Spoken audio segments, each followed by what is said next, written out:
Halo teman-teman investor, di video kali ini kita akan membahas lagi salah satu saham yang ada di watchlist yang dimana pernah kita spill di akhir tahun 2023 kemarin ya. Thumbnailnya seperti ini. Kita akan bahas salah satunya dan pastikan teman-teman tonton video ini sampai selesai.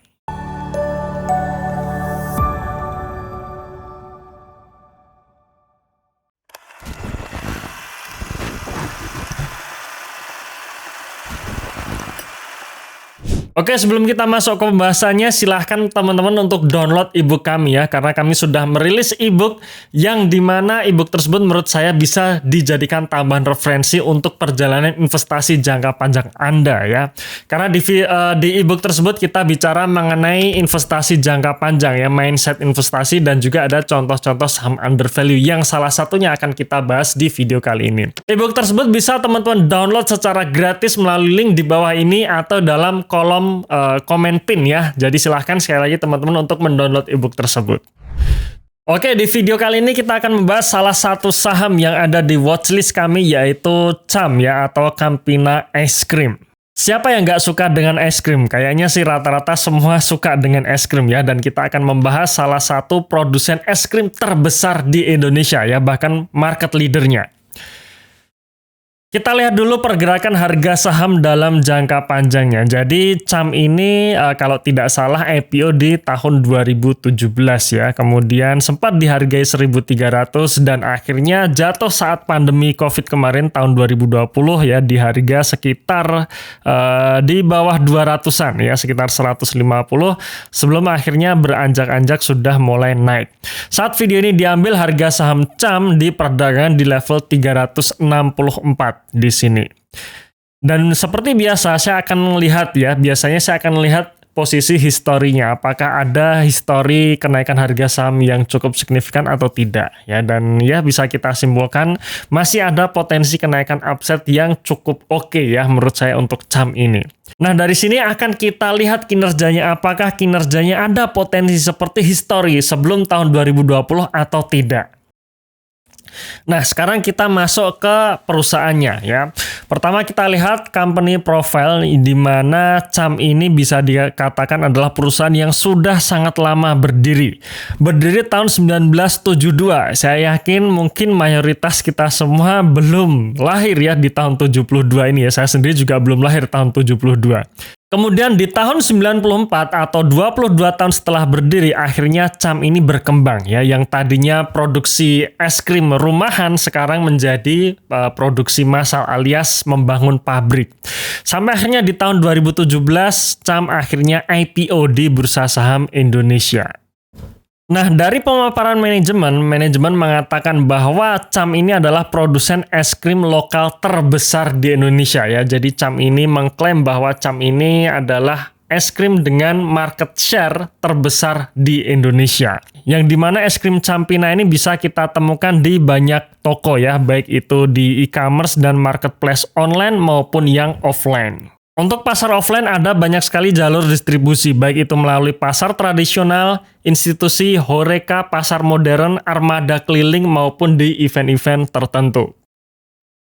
Dan ini adalah beberapa produk-produk dari es krim Campina ya. Mungkin Anda ataupun anak Anda mungkin suka dengan es krim Campina ini ya. Silahkan kalau Anda memang pelanggan setia es krim Campina bisa tulis di kolom komentar ya. Nah, sekarang kita masuk ke pemilik perusahaan ya, atau ke shareholders dari Campina ini, di mana saat saat di laporan keuangan terbaru posisi 30 September 2023 pemilik terbesarnya adalah Tuan Sabana Prawira Wijaya dengan kepemilikan 83,94%. Untuk publik sendiri hanya memiliki sekitar 7,9% yang beredar ya, yang dimana mungkin kalau misalkan kita salah satu investor dari CAM ya, kita berada di sini nih ya. Jadi kita masuk di area publik.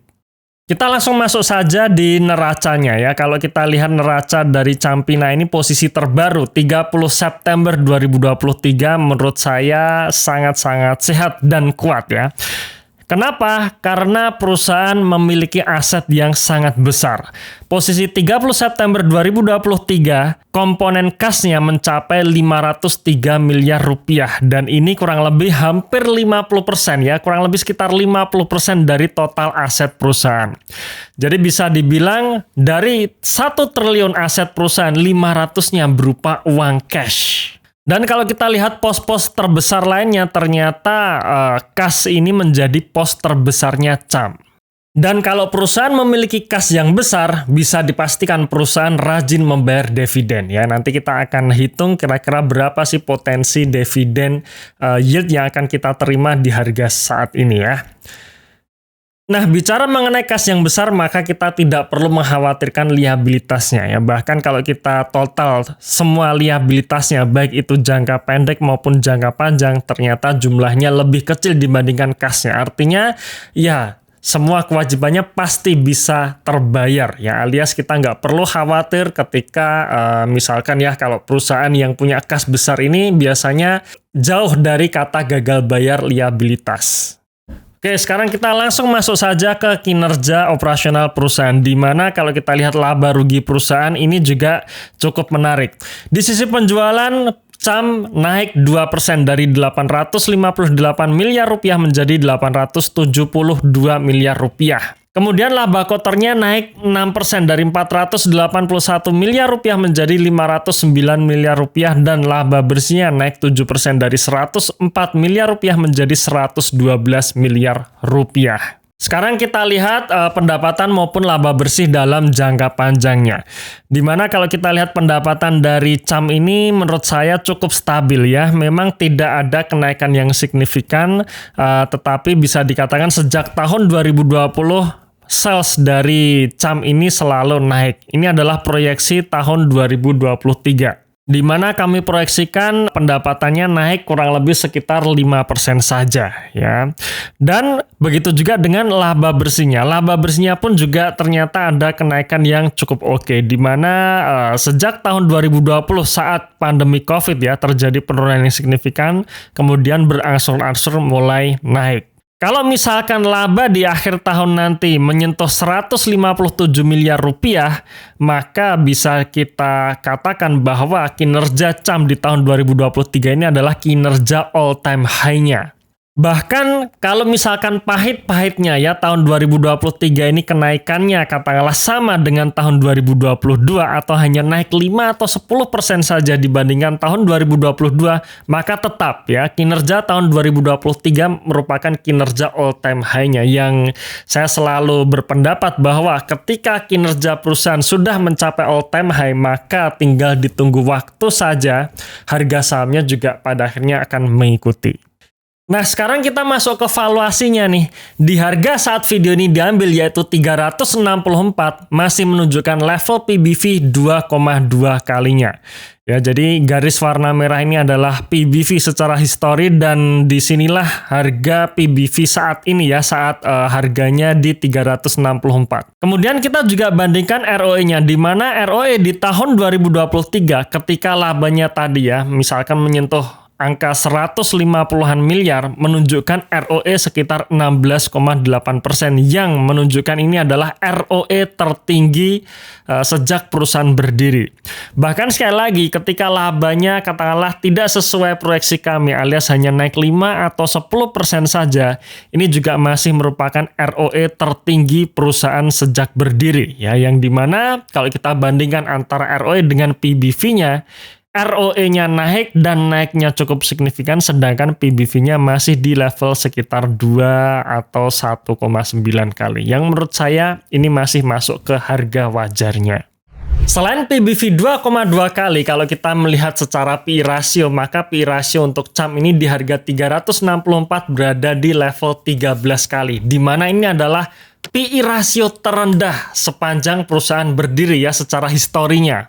Karena kalau kita hitung secara histori ketika ROE-nya hanya di kisaran 7-10%, PE rasionya kurang lebih rata-rata dihargai di level sekitar 20 kalinya.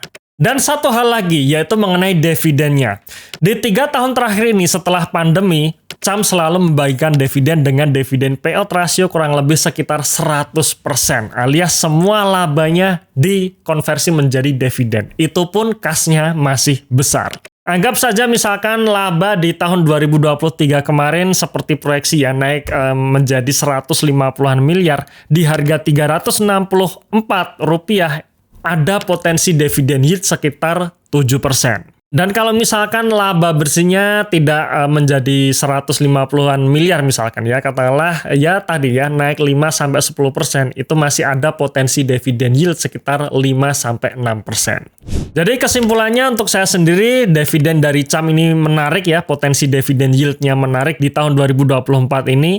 Kemudian kinerjanya sudah mencapai all time high, sedangkan harga sahamnya juga belum naik terlalu signifikan. Dimana kalau kita lihat histori di awal tadi, sebelum pandemi harga saham CAM pernah menyentuh level 600. Oke, itu tadi pendapat saya mengenai saham CAM. Jangan lupa untuk melakukan analisa ulang sebelum Anda melakukan eksekusi. Karena sekali lagi ya, semua informasi yang ada di channel The Investor ini hanyalah informasi umum saja, bukan rekomendasi. Terima kasih sudah menonton video ini sampai akhir. Tunggu video kami selanjutnya dan salam Passive Income.